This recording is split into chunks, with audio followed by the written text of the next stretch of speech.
Hi there, today we are excited to share that videos are now supported in your instant layouts. Not just images, but any media is now supported in, for example, your image galleries. So let's dive into it. Within an image gallery, there's usually a repeater on product images, as you can see right here.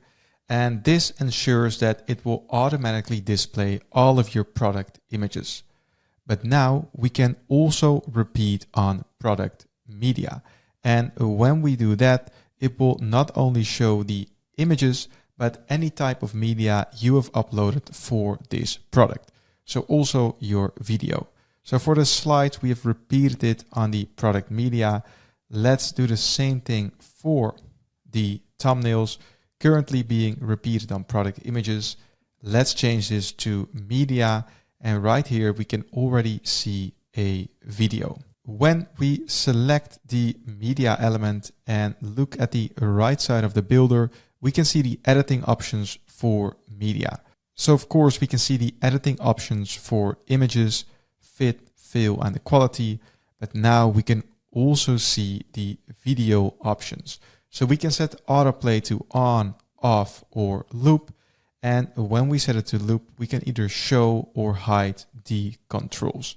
So let's ensure we have selected the right settings. We scroll down and then let's set the video to autoplay on loop and we hide the controls. And now let's preview, browse through the video. And as you can see, the video autoplays and we can't see any of the controls. And the media element opens up a whole new world of possibilities to create beautiful shopping experiences. For example, by showing a video on hover. When we scroll down on this page, we have two different categories, shoes and clothing. And for example, on this image right here, let's select it. We can create a hover effect. We head over to interactions, effects, and then mouse hover. And then for the fill, we can choose media. And right here, we can see the video. So let's select the video. Then for the animation, let's make it a bit slower, 250 milliseconds. And we preview. And as we hover over this image, this video shows.